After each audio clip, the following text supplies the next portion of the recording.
Hello சில பிள்ளைங்களா, எல்லோரும் எப்படி இருக்கீங்க? எல்லோரும் நல்லா இருக்க இறைவனை வேண்டிக்கிறேன்.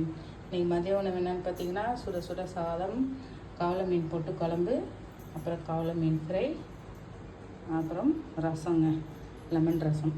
இது சின்ன மீனில் நிறைய ஒமேகா 3 இருக்குது. அது நம்ம எலும்புக்கெலாம் ரொம்ப நல்லது. நான் சாப்பிட்றதில்ல, பிள்ளைங்களுக்கெலாம் செஞ்சு கொடுக்கலாமேன்னு தான் இன்றைக்கி செஞ்சுருக்கேன். அப்புறம் பார்த்திங்கன்னா, சினிமா நட்சத்திரங்கள்லாம் நம்ம பெரிய ஹீரோ இவங்கள மாதிரி ஆகணும் அவங்கள மாதிரி ஆகணும்னு நினைக்கிறோம்.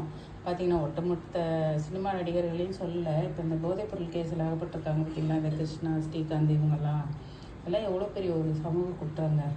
எத்தனை பேர் இதனால் பாதிக்கப்படுறாங்க அதெல்லாம் அவங்களுக்கு தெரியாது. அவங்க ஜாலியாக இருந்தால் போதும், பணம் இருந்தால் போதும். இந்த இன்றைக்கி வெளியில் விட்டாங்க நிபந்தனை ஜாமீனோட.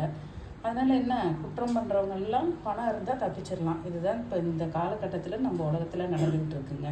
வேறு ஒன்றுமே கிடையாது பிள்ளைகளா. நம்ம பிள்ளைங்கள நம்ம கண்ணும் கருத்துமாக நல்ல ஒழுக்கத்தோடு வளர்க்கணும் பிள்ளைகளா. அவ்வளோதான். வாழ்க வளர்க. பாய் பிள்ளைகளா.